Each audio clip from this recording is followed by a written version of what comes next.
Thanks very much, Ken. So maybe as while Ken is loading that up, I was just talking to Don Wentz. We've been friends for many years, and he was kind of telling me he was originally from Grassy Lake, and he would tell me a few stories. And one question he asked me is, how can you tell when a micronutrient fertilizer salesman is lying? And I said, I don't know. And he said, well, it's easy, Ross. His lips move. Start, Ross. So I thought we'd just kind of warm the crowd up a little bit. Another presentation, I don't want to talk too long. But any of you that know Don, he is actually originally from Grassy Lake. And I always like Don because he speaks with a Grassy Lake accent. So I'll just tell you one more story. Ask Don to say the word lawyer. And he'll say it with his Grassy Lake accent. Liar. Anyway, I guess we're running about 15 minutes late. It's about 1:45 now. So. Got Dale off instead of you. Okay. So if you want me to take, do you want me to take 15 minutes or still take a half hour? Okay. So anyway, Ken actually just asked me to talk a little bit about varieties and classes of wheat, and I thought maybe I should just kind of start off. I'm not sure how much knowledge you actually have in terms of grain chemistry, but I'll just kind of go through the different types. So there's hard red spring wheat, winter wheat, extra strong wheat, which is basically just a hard red spring wheat with extra strong in terms of gluten, CPS red, CPS white, amber durum, soft white spring, and then hard white spring. So those are kind of generally those would be the various classes of wheat we actually sort of have access to.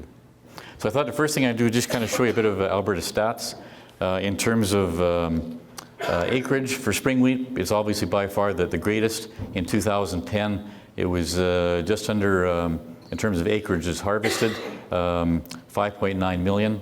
For 2011, just over 5.9 million. So those are acreages of actual spring wheat production. The next most common wheat grown in Alberta was durum wheat at about 350,000 acres. That was 2010. 2011, it was up considerably to over 500,000. Winter wheat is the third most common.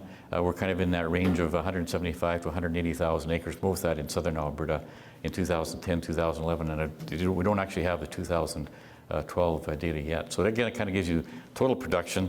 But in Alberta, then that would kind of work out to about 6.4 to 6.6 million acres of wheat have been typically grown in the last several years. So now what we'll do is just kind of bring yourself up to speed a little bit in terms of types of wheats and the characteristics. Obviously, these are the different types of wheats that we could potentially grow, but what I'd like to do is just kind of talk about the different characteristics that these different types of wheats have, first of all. So when we look at an actual wheat seed, here's the grain coat. Down here is where we have the coleoptile and then the coleorhiza. That's basically the first leaf, and this is the first roots that emerge. But really what we're interested in is when a seed actually germinates, it's actually living off the endosperm. That's really where the energy is. And that's really what we're interested in, looking at the quality. And kind of the two big things we're interested in is protein and gluten. So what is protein and what is gluten? In terms of protein, basically all that is just large organic compounds made up of amino acids. There's over 20 different types of amino acids. And they're just in long chains. Nitrogen is a major component. The more nitrogen, the higher the protein content. The other is gluten. And it's not actually measured, but it's just a characteristic of the different types of wheat classes that we grow. So basically what gluten is just a mixture of storage proteins combined with starch in the actual endosperm. And so, for example, with hard red spring wheat, gluten is really what kind of gives it that chewiness, but even more important, it's kind of the glue that holds things together. So the higher the gluten content, the stickier the dough. And that's really what we're looking for in terms of hard red spring wheat, because the stickier it is, as you add water to the dough and you add yeast, that yeast starts to actually take carbon from the starch and oxygen from the water and forms carbon dioxide. As that carbon dioxide is released, that's basically a gas, and that gas is given off by the yeast. But when that dough is sticky, it causes that dough to actually rise, and that's kind of what we're interested in. So the higher the gluten content, the greater the potential for that bread to rise. And so that's really what we're interested in terms of gluten. So protein and gluten are kind of the two most important things. Just a picture of spring wheat, and I'll kind of compare that where it's just heading out to winter wheat at the same site in a minute. So really what we're looking for then in hard red spring wheat is that hard texture, and that's really the endosperm. The texture of it is actually quite hard. Typically hard red spring wheat has a high protein content, usually 13 up to 15% plus, and has a high gluten content. So when we're talking about the hard texture, we're just referring to the endosperm. And really, because that endosperm is quite hard, that means there's going to be a lot of energy required to actually mill or grind that endosperm into that very fine particle size. And when we do that, it's actually going to physically damage those starch granules. And you want those starch granules to actually physically be damaged, because when you have those damaged starch granules coupled with that high protein and gluten, then they can absorb more water, and then it'll help to actually have that dough stick together and rise when during the baking process. So just a couple more things to mention. So the hard red spring wheat flour is basically used for baking different kinds of breads that would actually rise. The major players in terms of export would be the USSR, United Kingdom, Russia, and China. It was actually kind of interesting to look at Brian's chart, because basically all the different major exporting countries, they've all increased in their exports in the last 10 to 15 years, with the exception of the United States and Canada. We're the only two that have actually, our exports have actually declined. Now, because our qualities are actually quite good, there's European countries who like to import and blend our hard wheats with the European grains. Same with China. They like to import our number 3 and then mix it with their domestics, which have a lower protein and gluten content. So the basic premise then is hard red spring wheat, high protein content and high gluten strength. That's really what we're looking for. And because of that, because it has the best quality, typically it also tends to be the lowest yielding of the various types of wheats we actually grow. If you want a lot of good information on different types of wheat, just go to the Canadian Grain Commission. They have some very good information on the different wheat classes, and I'm just going to go over this fairly quickly. And then when we talk about extra strong wheats, basically all that is just a hard red spring wheat type, and it's just basically bred for extra gluten strength. And so that's really all it is. It just has a higher gluten strength or more gluten actually in the flour. And then it can be used to blend with other types of wheat to increase the gluten strength. So this is a soft white spring wheat. I just really want to contrast hard red spring with soft white spring. They're very, very different in terms of their quality. So anybody want to take a guess of what the yield of this particular plot of soft white spring wheat when we were doing our soft wheat under irrigation? Anybody want to take a guess what the yield was on that particular treatment? 140? 130, go up. 200? 202 bushels. So, you know, you hear people talking about these high yield potentials. Well, if we do everything right, we do have actually fairly good yield potentials for some things. Not hard red spring wheat, because it isn't really just bred for that, but soft white spring wheat, this was AC Andrew, and we're actually hitting a pretty good yield here. So a soft white spring wheat, almost completely the opposite from hard red spring. The endosperm of soft wheat is very soft. It doesn't require much energy to actually mill that. So the flour from the soft wheat has a much larger quantity of free undamaged starch, so it's not going to absorb much water, and also has a lower gluten content, so it won't rise. So it doesn't absorb more water. So generally the characteristics then of soft white spring wheat has a lower protein content, usually in that range of 9 to maybe 10.5. They kind of prefer it less than 10%. And the gluten content is minimal, so that the strength is low. So as a result, because that flour, when it's mixed with water, if you did mix it with yeast, it's not going to rise. So basically the flour from soft white spring wheat is used more for things like cookies, biscuits, crackers, pastries, pies, things like that, because you don't want that gluten strength. So the bottom line then, to contrast hard red with soft wheat has low protein and low gluten content, and as a result it's used for making other things quite different than what the wheat the flour for hard red spring wheat is used. And I maybe just to back up for 1 second. The other thing I wanted to mention was that, you know, about 25 years ago, we were probably growing about 400,000 acres of soft white spring wheat under irrigation.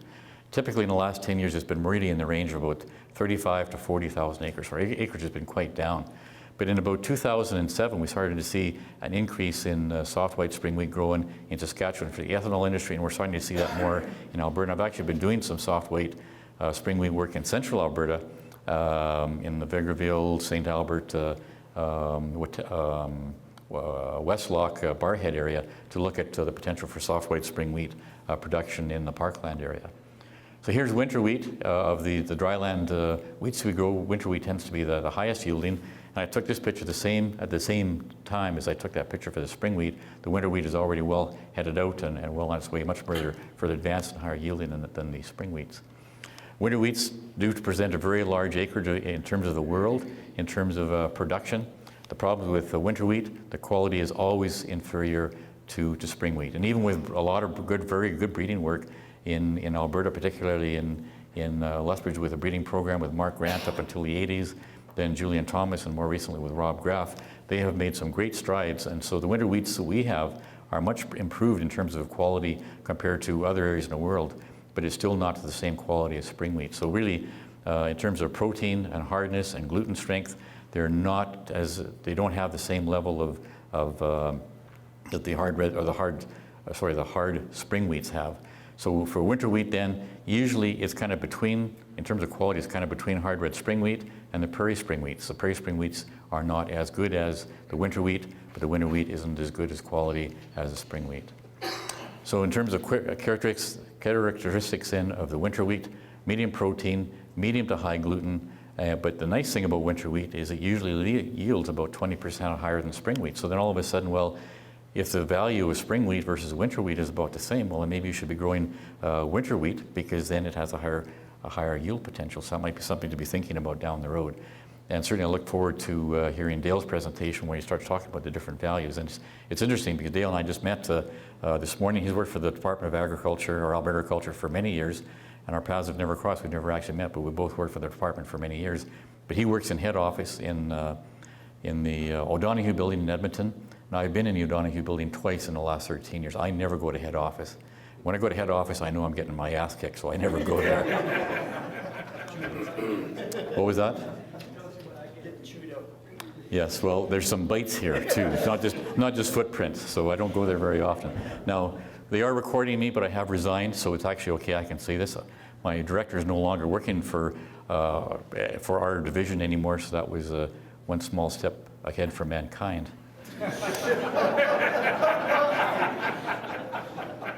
And probably a couple less bites out of my ass too. So anyway, I better shut up and keep on. Well, actually, I'm not going to shut up. I better focus. Focus, Ross. Focus. Anyway, let's keep on cracking. So durum wheat, it's really used for making high quality passes. The durum wheat we grow in Western Canada is really second to none in the world. Excellent quality. The characteristics of durum then, again, high gluten strength, high protein, but also it has something called semolina, semolina. That's my speech defect showing through. Semolina, so it has high yielding semolina. That gives the durum its yellow color, but even more important, when it's cooked, it tends to hold together and it gives it that very distinctive chewy texture. So like spaghetti, macaroni, things like that, or the various types of pasta products, and it gives it that very distinctive chewiness in terms of the characteristic. Prairie spring wheats, medium levels of protein, medium level of gluten, medium level of hardness, and usually the protein content is usually at least 1.5 to 2% less than hard red spring wheat. So really the quality then is about halfway between a hard red spring and a soft white spring wheat. Various uses that are kind of reported by the Canadian Grain Commission, other new uses, well, for both, this is the Prairie Spring, this is Prairie Spring in general, this is Prairie Spring Red, and Prairie Spring White. Kind of the newest uses for the Prairie Spring Red and the White would be ethanol. And I think there's a lot of interest in central Alberta and in Saskatchewan to maybe tap into that market. So again, that might be something to look at because the quality is a little less than hard red spring, but the yields are higher. So then we have to kind of take that into consideration. Then kind of the last one I'll mention that I'd really, all the other types of wheats I have worked with, this is about the only one that I haven't worked with, was the hard white spring wheat. It's about the only one I haven't worked with. So I really don't have a lot of experience, and I'm less knowledgeable in terms of kind of the end uses for that product. So here's the various types of wheats we have the potential to grow. Hard red spring is by far the most dominant. Durum is second, and then winter wheat is third. But I think there's lots of potential for soft white spring wheat and the prairie spring wheats down the road. So when you talk about wheat classes and variety selection, well, first of all, what you have to decide are what types of wheats do you want to grow and for what market. So what can you physically grow in terms of suitability for the area you happen to be farming, irrigation or dry land, brown soil zone versus thin black soil zone, what's your moisture conditions like, and then what are the yield potential and what markets would you potentially tap into. So then you have to look at, do you want to maybe look at CPS wheats that are higher yielding for the ethanol industry, hard red spring with high quality and high protein? Can you get even paid for that high protein anymore? Durum wheat has been good in the past. How will it continue to be? Soft white spring wheat it can do phenomenally well on irrigated land. And I often wonder why a lot of irrigation farmers grow hard red spring wheat when they get much better yields with soft weight. But then if you look at the price, then it kind of makes sense. But will that continue? Can you get almost as good a price for soft wheat as you can with hard red spring? And if you can, and you can get much better yields with soft weight under irrigation, I'd be looking at soft wheat. Then on dry land, I certainly like winter wheat just because of its yield potential. And I really think we should be growing more of it just because it has that high yield potential. There's not much price difference between winter and hard red spring. Something to kind of look at and think about. So then, where is your farm located? What agroecological area? That is kind of going to dictate some of the wheats you may or may not be able to grow successfully. What's the yield potential of each of the different types of wheats? What are the environmental issues of concern? If you have to be more towards Pincher Creek or Carson, you might be worried about early fall frosts. If you have to be in the Bow Island foremost area where precipitation is lower, causing droughts, well, the nice thing about hard red spring wheat is, of all of the wheats we grow, it's the most drought tolerant. So you have to start looking at some of the environmental things that might affect you as well. And what is the tolerance of each of the variety or each of the different types of classes in terms of diseases? And what are the diseases that are common in your area? And then you want to pick a variety or even a class that has the best resistance. So those are all the things you have to really kind of be thinking about. So those are some of the things you do want to think about. And then on the Alberta Agriculture website, there is a real good listing of all the different varieties and their characteristics. That's something you would want to refer to when you're kind of making some decisions with wheat classes. And then kind of, if you want what classes you decide to grow, maybe really be very careful in terms of selecting varieties. I'll just skip over that in the interest of time. What I'm going to do now is just talk about a research project we finished a couple of years ago with various types of wheats and other crops. We wanted to look at when should these crops actually be seeded and how does that influence our yield potential and what will be the optimum rates. In terms of when crops should be seeded, that costs a farmer nothing. That's just strictly management. And in terms of seeding rates, bumping up your seeding rates a little bit, that costs you very little compared to having to start putting on micronutrients or fungicides or some of these other ridiculous things that people recommend that you actually do. So in terms of wheats, these are all the different crops we worked with. There was 11 different crops we worked with in that study. But here are the wheats: hard red spring, soft white, Prairie spring, red, and then durum. And these are the varieties we actually used. So what actually we did for each of those crops, and these are just the ones for hard red spring, soft white, CPS, and durum, we had 4 different seeding dates. First seeding date, our target was generally mid-April, end of April, about May 15th or middle of May, and then the end of May. So we wanted to have about a 2-week increment between seeding dates. And first of all, you can see that by seeding hard red spring wheat in mid-April, end of April, or basically May 1st, and then middle of May, and then at the end of May. And for most of these crops, or basically the later we delayed seeding, the lower our yield went. And then if we look at hard red spring, it was the lowest yielding of all of them, which kind of made sense, followed by durum, followed by CPS, and then the highest yielding, of course, was a soft white spring wheat. Now these are good. If you remember kind of the yields that Brian showed you, greater than 3 metric tons per hectare was kind of at the best. Well, we're up at between 7 and 8 for hard red spring, and we're up at about 11. That's over 160 bushels.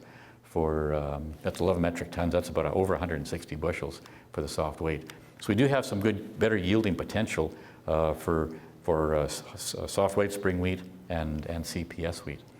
And so when it comes to seeding date, it doesn't cost you anything. That's just strictly management. So here's the yield trends for all of those crops. I'll just kind of, unfortunately, we have this kind of ledge here, but anyway, I'll just show you the CPS wheat. So here's our first seeding date. If we kind of look right here, 0, that's actually May 1st. And I just kind of held from May 1st and earlier, I kind of held that constant, but just plotted everything. This is 100%. If there was, so we kind of said this is 100%, and then if we delay seeding, you know, what kind of percentage loss would we actually be looking at? And these are all the different points. We always had 2 sites, one at Lethbridge and one at Bow Island, in 2006, 2007, 2008, and 2009. So each of these dots actually represents one of those years and sites.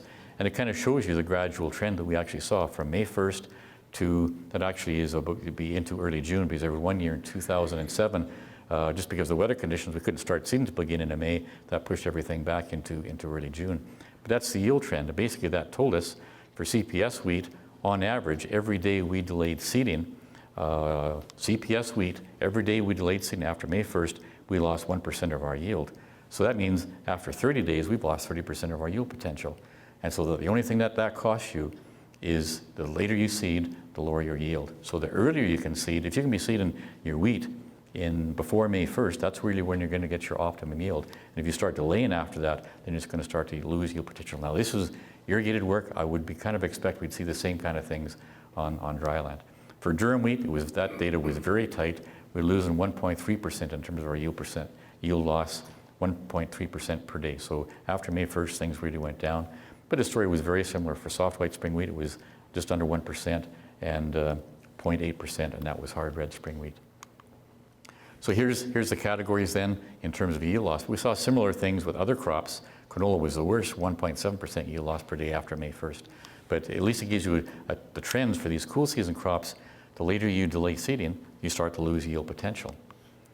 So the benefits then, and this is what I've been harping on farmers for the last 35 years plus. I know you're in the business of harvesting your crops for their seed, but really what you're in the business of doing is harvesting the energy of the sun. The earlier you seed, the more sunlight you're going to capture. So if you seed May 1st, you've got 7 weeks while that the days are getting longer before the days start to get shorter again. If you can't seed till June 1st, you've got 3 weeks before the days get longer before the days start to get shorter. So the earlier you can seed, the more sunlight you can capture within reason, because you have to consider heat. But wheat is a cool season crop. You can get that crop up and growing through the vegetative stages before the summer heat hits. The further along you are, the better. And if it's cooler when it's going through the vegetative growth stages, it's using more of that moisture for growth and less moisture for keeping itself cool. The hotter it is, the more water is going to be used for keeping that plant cool, then you're going to lose yield potential. And the crops can get a head start on the weeds, and other things to consider, the crops are more advanced. So if we had stripe rust blow in the first week of July, for example, if the crop was seeded 5 weeks ago versus maybe 7 or 9 weeks ago or earlier, then the further along the plant is, the less effect that insect or that pest is going to have on the crop. So summaries then, delayed seeding after May 1st will result in yield decline. So my advice is usually, if you can for your wheat, start seeding in May-April if you can. If weather, and some years we can, I would say probably 2 out of 4 or 2 out of 5 years, or even 3 out of 5 years, we can be seeding east of Lethbridge by middle of April. The other thing I thought I would just talk a little bit about is the seeding rate study we want to do. For all of these crops, we looked at 5 different seeding rates, and those are kind of the yield trends, but I'll just kind of drill down and show you durum, CPS, hard red spring, and soft white spring wheat. So each of these we seeded 100, 200, 300, 400, and 500 seeds per square meter, and we wanted to look at the effect on yield. So 100 seeds per square meter was about 10 seeds per square foot. It's actually 9, but if you just round these off, take off 1 0, that basically puts it into seeds per square foot. And you can see if we put, say, 100 seeds per square meter down, this was the range in yield. So here's our years. And while we had one site at Lethbridge and one at Bow Island, so you can kind of see there's quite a spread. But here's the average over 4 years at 8 sites. That's where we start off. And this is just the trend line. But once we're up to 400 and 500 seeds, we're pretty much consistent. We don't see that actually drop down. We do for malt barley for a couple of crops, but not for the wheats. We don't see it actually drop down. And so then where are our lines of confidence where we should be seeding? Well, probably around, for CPS, around 225 to around 375. That would be kind of the optimum range. But I would kind of want to be in the upper half, where on this part of the curve here, I'd want to be on the other half, probably around 300 to 350 seeds per square meter to get optimum yield under irrigation. And then we can see the same thing on, you look at the CPS, sorry, this is CPS wheat, this is hard red spring wheat, down around between 200 and 300 seeds, or 20 to 30. Durum around 275 to about 425, and soft wheat we're actually pushing 450. So I've actually got the numbers here, kind of the ranges that were kind of the optimum. This is the highest range. These are the highest value, and then just for interest, I worked that out in terms of the varieties we were actually using in the study. How many seeds per, how many pounds would you have to seed per acre? Well, to hit this, and I don't think I'd recommend you go all the way to the top, but be on the, you want to be on the end, on the higher end of the curve, but you'd be looking at hard red spring, 125 pounds soft weight, 190 CPS, 185 durum, around 200. That would be at the upper end of the curve to get your highest yield. Yep. What seedbed utilization was? Seabed utilization in this was 7 inches. So our 7-inch spread, sorry, the row spacing was 7 inches. But so in terms of a seabed utilization, it'd be like about 10%. Now, I actually do have the publication that actually comes in is called Optimizing Seeding Date and Rates for Irrigated Grain and Oilseed Crops. I brought 10 copies. They're on the desk over here if you want to grab one, or you can download it from the website. Now, what about dryland? Well, here's one of our dryland sites. This is AC Lillian hard red spring wheat seeded at 100, 300, and 500. We've done very, very little work in terms of seeding rates on dryland. The main reason, nobody will give us any bloody money to do it. So that's a bit of a slam to ACIDF. They wouldn't even accept an application from us last fall in 2011. We put in a detailed proposal to do this work across the province, not just with wheat, but with barley, canola, and peas.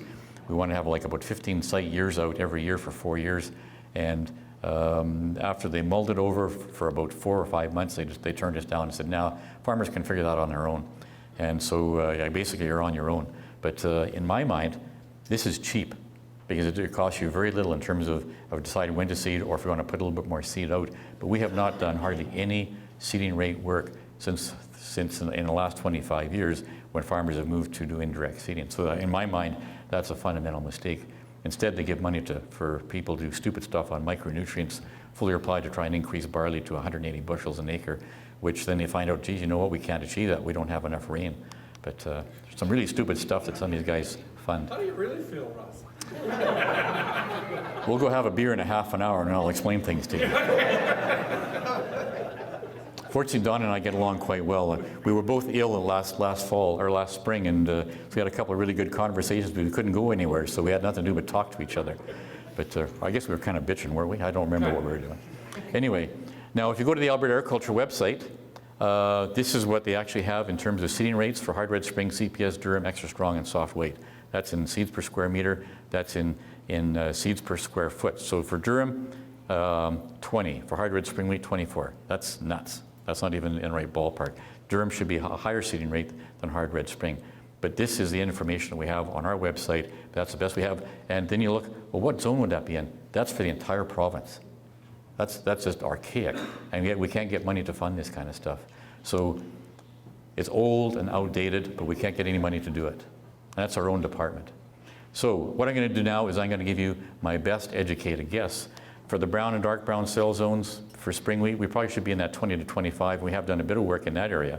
For winter wheat, we've actually done quite a bit of work in the brown, dark brown, thin black, so I'm actually quite happy with those numbers. But for durum, CPS, and soft wheat, I've actually done, I've done one site at Lethbridge now for the last 4 years without any funding, and another site up at High River.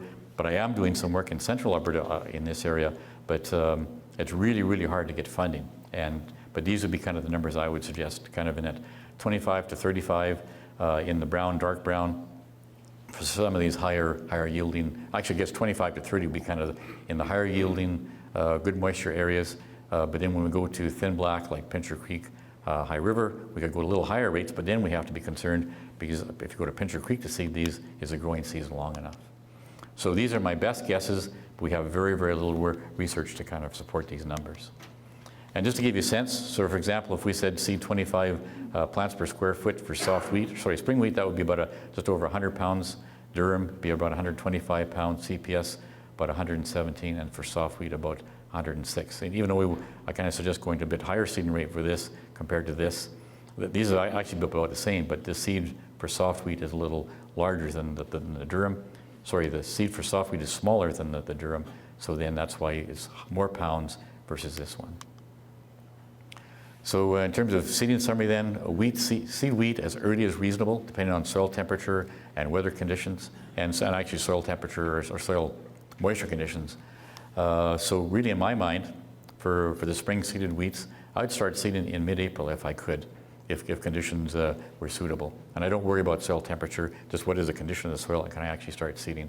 For winter wheat, definitely in the first 2 weeks of September, and you don't want to really seed after the 3rd week of September. It's the same thing for winter wheat. As you start to delay seeding, you start to lose yield. And if you seed beginning of October, in that first week of October, you're going to lose at least 15 and perhaps as much as 20% of your yield potential. Then you've lost your yield advantage with winter wheat compared to spring. You might as well just wait and seed spring wheat in the spring. You get about the same yield and the quality is better. So what about nitrogen management? Well, we always want to look at soil test nitrogen and consider what is the potential of your soil to mineralize nitrogen, and then what is your target yield and what is the yield potential each year based on spring soil moisture and rainfall that particular year. So under irrigation, I will just do irrigation first. A good wheat crop, regardless of what you're actually growing, what type, it's going to need around 180 to 200 pounds of nitrogen. And so some of that nitrogen is going to come from what's in the soil, and then some of it is going to come from fertilizer. But we have to remember the irrigated soils that have been, most of the irrigated soils now, organic matter levels have been increasing, they're quite fertile. And generally, during the growing season, they will mineralize anywhere from 40 to 80 pounds of nitrogen. That's over and above what was already in the soil when you measured it at the time of seeding or before seeding. You'll get another 40 to 80 pounds of nitrogen release. Then you have to put on enough nitrogen fertilizer to get yield to optimum. So say, for example, if your soil test at 30 pounds of nitrogen, I would expect at least 40 pounds more will be mineralized during the growing season. And if that's the case and you want to try to achieve 200 pounds per acre, that means you're going to have to put on about another 130 pounds of nitrogen fertilizer. But if the mineralization potential is up to 80, and a lot of times in our research plots, we are finding that there'll be that much mineralized because we always have a check treatment where we don't put any fertilizer on, and we know how much money, what the starting point is in terms of the soil test nitrogen. We know what the final yield is, so we can estimate what the mineralization actually was. And so it can be up to this high. And if we get this much mineralization, then you might only need to put on 90 pounds of nitrogen versus 130. So this is a kind of a hard thing to kind of sometimes get a handle on. And so this is from another fact sheet that is actually coming out. This is on a new one I've just written on fertilizing irrigated grain and oilseed crops. Actually, I just read the galley proof yesterday. There's a few errors in it, and it'll actually get posted up to the website next week. And this is based on our most recent nitrogen work. So this is kind of assuming soil test nitrogen of 30 pounds. And then for these curves, I held them making the assumption that 40 pounds of nitrogen would be mineralized. And then these are the fertilizer response curve we would get for hard red spring wheat, basically kind of peaking out at a little under 120 bushels. Most guys are probably going to be more in this range, but under ideal conditions, if you get it seeded early, if you use the optimum seeding rate, optimum nitrogen, and if necessary, you do have to put a fungicide on, and you do a good job of water management. You don't let soil moisture drop below 60% of field capacity. I really think in that 110 plus range would be quite reasonable for hard red spring wheat. But the other wheats are all superior in terms of their yield potential. CPS is this line, durum is this line, but soft wheat is usually all by the best. And I kind of held it so kind of yield was peaking out around about 150. Most guys were probably going to be more in this range, but again, with soft white spring wheat, excellent job of seeding early, optimum seeding rate, adequate optimum nitrogen, and then maintaining that soil moisture with your irrigated with a pivot. There's really no reason why you can't be up in that 130 to 140 bushel range fairly consistently most years. And then when it comes to nitrogen, well, for hard red spring wheat, most of the curves, or the curves we have for hard red spring wheat, were really the ones that I kind of developed for across the province in the early 1990s. So they're kind of obsolete because we were still doing conventional till at that time. But we've actually just finished this past year, 2012, a province-wide study where we're looking at nitrogen, urea, and ESN to develop new fertilizer response curves for wheat, barley, and canola. So hard red spring wheat, we're actually going to have new information, but it'll be about another year before we have it available. But and then for the other types, we just haven't got that information. So for nitrogen on the other types of wheats, we just don't have that information. So you're going to have to kind of look at what hard red spring wheat needs, and then maybe make some estimates by putting on a little bit more nitrogen for the other higher yielding wheats. But I thought I'd just put something into perspective for you in terms of how much water does a wheat crop actually need. And typically, wheat will need 4 to 5 inches of water just to get it through its vegetative growth stages before it can produce any grain at all. And then for each inch of rain we get after that, typically we will get about 5 bushels of hard red spring wheat for every inch we get after that, up to some sort of a reasonable number. But if you get it seeded early and you have some timely rains and at the right time and it's a cooler year, you can actually get up to 7 bushels per inch of water. So if we kind of say 4 inches, we start off with 4 inches stored soil moisture, gets the crop up to the point it can produce grain, and then the average growing season precipitation during the growing season at Lethbridge is 7 inches. Well, if we get 7 inches of rain times 5 bushels per acre per inch, then that would mean typically we should be able to get around 35 bushels. But if things are kind of go our way, we might even be able to get 7 bushels per inch times the average growing season precipitation. That could put us around 49. So that would be sort of our average kind of yield potential, 35 to 50 bushels with average growing season precipitation. If moisture is better, we're going to do better. If moisture or precipitation is lower, we're not going to do as well. So kind of, yep. Sorry, can you go back a couple of the fertilizer chart where you there? How sensitive is this to seeding? I don't want to poke my finger in your eye, but is this really sensitive to seeding rate? To be honest, this was actually, whoops, I'm just going to go, oops, I went back too far. So what we did for these was based on, and this was done at exactly the same time at the same site. So the 2 sites we had at Bow Island and Lethbridge, we also had these trials. And then we also had 2 more sites every year on farmer fields. So we always had, so this information is actually based on 16 site years of data over that 4-year period. And so these were always seeded by the first few days of May. So it would be sensitive, yes. If we took the same information, and we took that same crop and we seeded it 3 weeks later, well, we can almost knock these down by about by 20%. Okay, for seeding rates, these were actually seeded at the optimum rates. You know, basically we're always in that, generally we tried to target about 35 plants. So we were always going to be in this optimum seeding rate range. Is it very sensitive to seeding rates, do you think?